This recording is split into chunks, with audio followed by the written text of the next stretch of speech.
Hello and welcome to the Calmcast, a time to feel calm and think clearly. I'm Clare, the Queen of Calm, a transformational life coach. I was a burnt-out head teacher who finally made the journey to calm after years of trying, and I want to prevent you from having to do the same.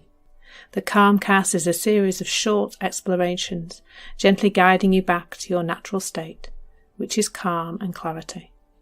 Just listen like you would listen to music, with an open mind and curiosity. There's nothing else to do. Now let's relax into today's episode.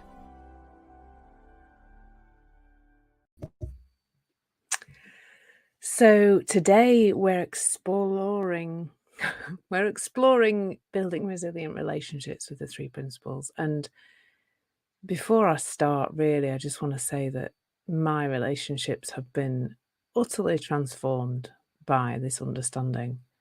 But both my relationships that were okay anyway are even better, and my relationships that were tricky, they're okay now, and I have a lot less difficulty with other human beings, which is something I really used to have a lot of difficulty with other people, their behavior, what they're doing, why they're doing that. I used to spend a lot of my time micro psychoanalyzing people who I didn't understand why they were doing what they were doing. It was massive in my life, really. And I think understanding that all of that is my psychology, all of that noise, all of that judgment, all of that feeling, all the feelings I used to feel about other people, understanding that that's my psychology has been enormous for me. Really, really enormous.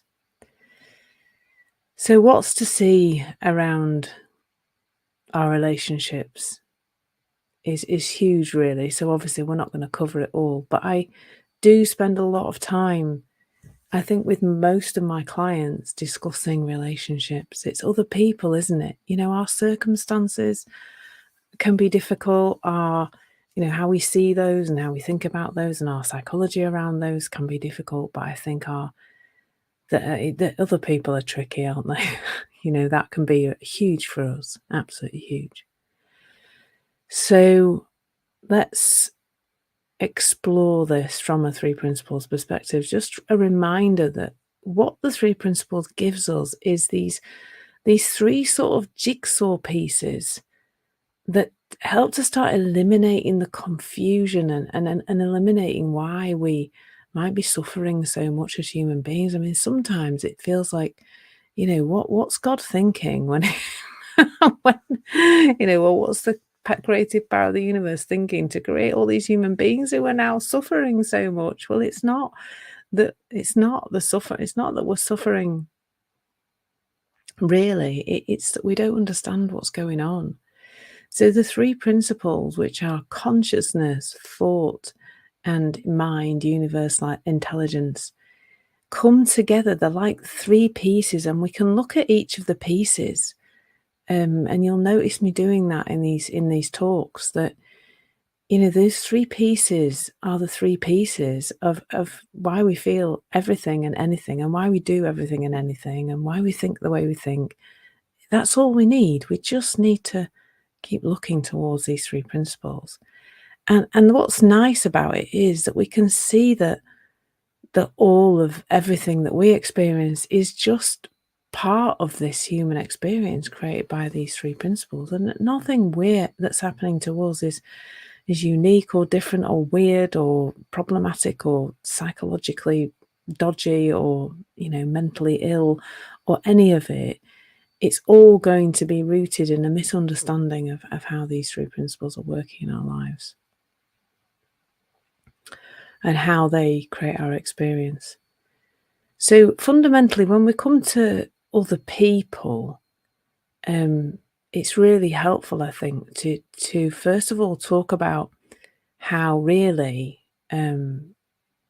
we and other people are naturally connected to each other. We're not separate, really. There's a beautiful illusion created by us all walking around in a separate body and all thinking separately, but that is just an illusion, really. I mean, we have a body, not denying that.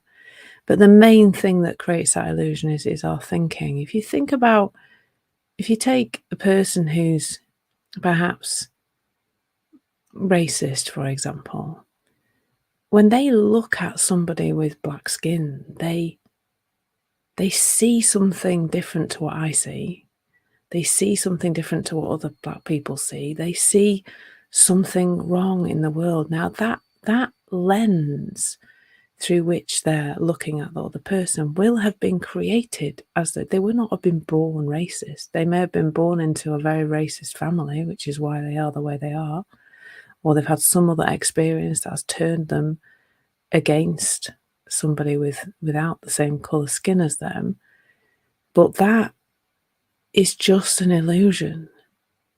Naturally, as human beings, we know, don't we, really, that we're all the same. There's no difference between me as a very, very pale skinned person with blonde hair. There's no difference between me and somebody with darker skin than me. There's no difference at all. And the irony of that, isn't it, is that, white people go around trying to make themselves brown, which makes me laugh because, my daughter is the whitest of white people. She doesn't really burn, but she doesn't really tan either. Her skin just doesn't change colour. She's probably very good at generating vitamin D, but she, there's no difference between her and somebody with very dark skin, and that's cool to see. So what I'm pointing to there really is that there is no separation other than the illusion of separation that's created in our thinking. And that's always what makes us feel uncomfortable or disliking of or judgmental of another human being is our psychology, is our thinking.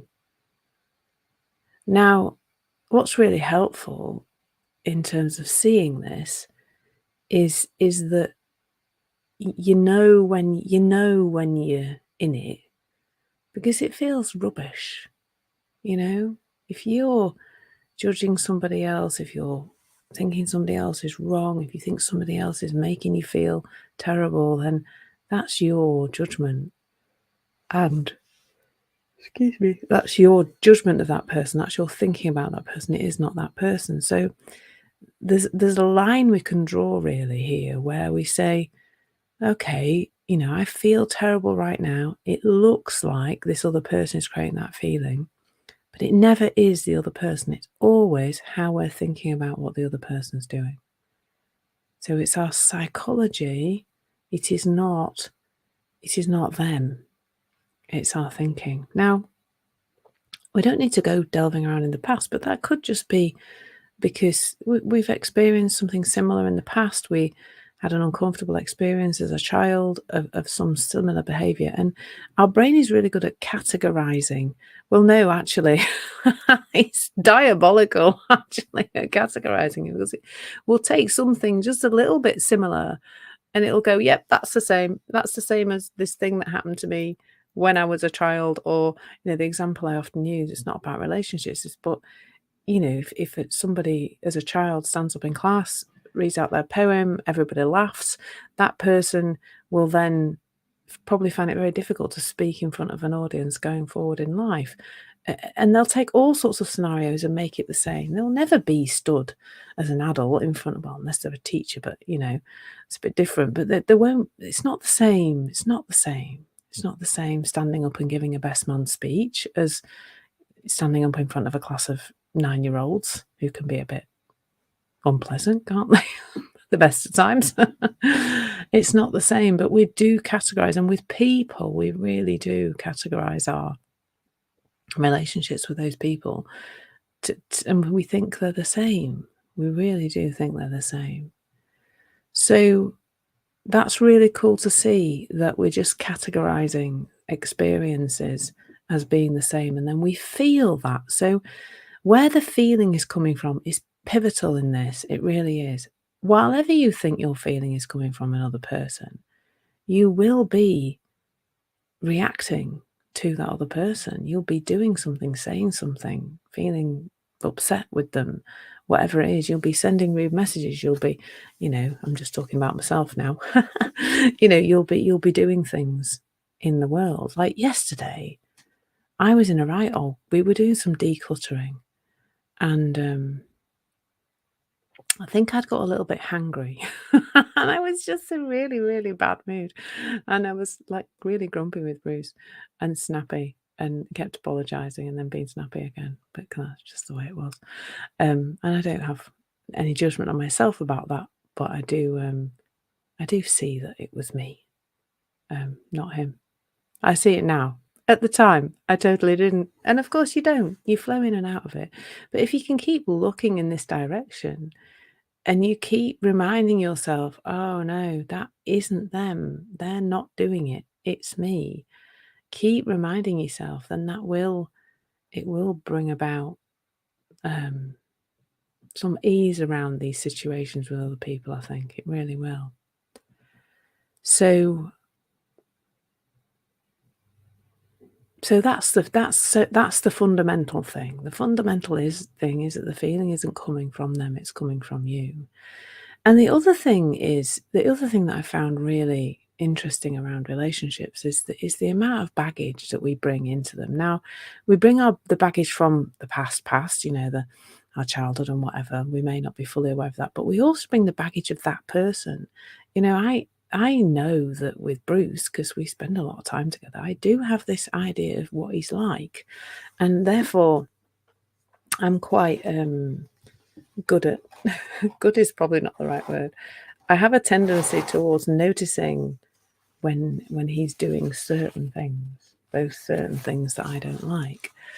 Now, I've mentioned this before, I'm sure you've heard me mention this book Right Now by Steve Chandler, and he talks about be more Dory. He says, Dory, the fish in Nemo. If you haven't watched Finding Nemo, this will mean nothing to you. But anyway, Dory is a little fish who has a very, very poor short-term memory. So she turns up to every interaction with a character she's met before. She turns up fresh and new every time. She doesn't bring any baggage. She doesn't have an idea what that character's like.